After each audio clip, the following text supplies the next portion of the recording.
and that's critical. As it were, yeah. And it just emphasizes here the fact that you could be creative around doing this, right? You know when to bring a joke in, a no joke, just be yourself. The key word here that I see ringing through this chapter is the fact that you need to be real, right? If you're not real, people will see through you, right? If you're just playing a game, people will see through you. You won't be able to sustain it. First of all, again, the message goes beyond just a few minutes you stand in that pulpit. Whether people listen to you or not is a function of the totality of your being before and after your time on the altar. Because you're talking to people that probably have met you away from the altar, people that know you from different sectors, right? When you're speaking, your words are judged by the life that they know, right? So you can only ask for so often, right? You need to be the message you're presenting. People will cut through if you're not being real or genuine. That's for what you're presenting, right? And that's what TDJ pretty much emphasizes here. If you need to, you need to let you be real, really, be real. If there's anything in your life you need to work on, then work on it. Because as soon as you start going to public ministry, there's not going to be any part of your life that's going to be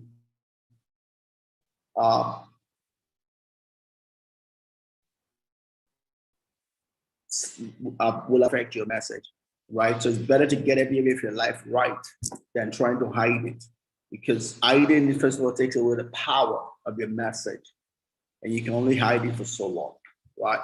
So you need to let you be real. That's key word, be real. Your presentation, and another thing is just also being up to date, right? And you don't want to be a dinosaur trying to minister to a jet age generation. There's going to be a disconnect. Irrespective of how much power you have in your message, there's going to be a difference in language, right? And that difference in language will hinder your communication. All right. So you need to up to date, not necessarily the fact that you need to change being yourself, right?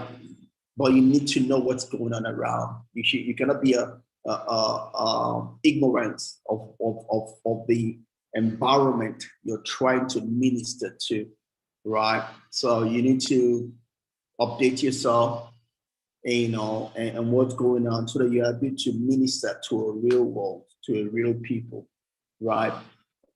From yourself. It's not a matter of you having to be someone different from who you are, but it helps to know the audience, the environment in which you're ministering, so that you're hitting all the right points and using the right illustrations also. At the end of the day, that there's no communication gap in your administration, right? And just also say that there needs to be balance of, don't let your emotions becloud your message, right? It's your message you're trying to communicate. And if you don't have your emotions under control, they could tend to decolorize, becloud, not to make your message be visible, right? So you need to be calm and collected and ensure that more than just your emotions breaking through, your message gets through, right? And that's just what we learn from the chapters all. Let's see how much of the exercise I can do all alone. So I'm all alone this today. And here in the first exercise, it talks about that there are some keys we've discovered in keeping our audience attention, which is what the chapter is about. What are some of the particular challenges engaging your audience in communication medium you prefer? I mean, for me, it's just being relevant. I guess that's the way I tend to probably keep the audience. I don't work too hard at it, but I like I say again, when I prepare for a message, I first of all study and inculcate it, because it really be a part of me. Probably more than anything else, and the way I keep the audience is just by being me, being genuine, no acting. I'm just being transparent and authentic. Yes, that's the real thing for me. What are some of the particular challenges to engage an audience, in the communication media you prefer? Well, I guess some of the challenges, being able to meet people where they are, right? Not everybody operates at the same level as I am, you know. So that is a continuous battle, be able to speak to each person's situation, status in life, so that you can help them to wherever they need to be. That's a continuous process, I guess, fighting and making that right. How would you allow your personality to infuse you?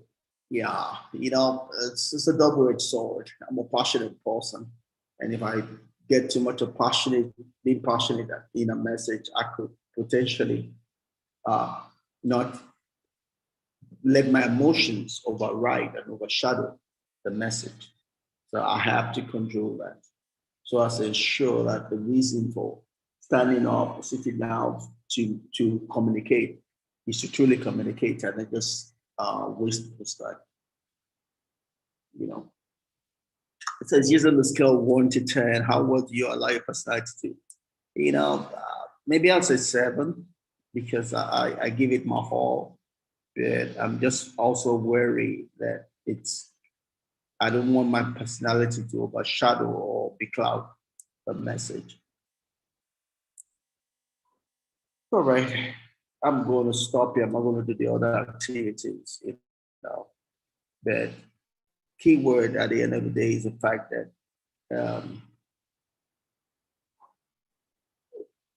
we need to be conscious of the fact that not just that we have a message, but that the message we have gets passed on to the audience that needs to hear it. And we need to then take away the things that might seem to prevent that happening, like our emotions, um,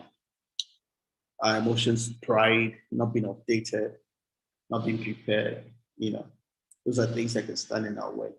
It's up to us to work on it and make sure that I'm going to stop here for today. Thanks for coming along with me.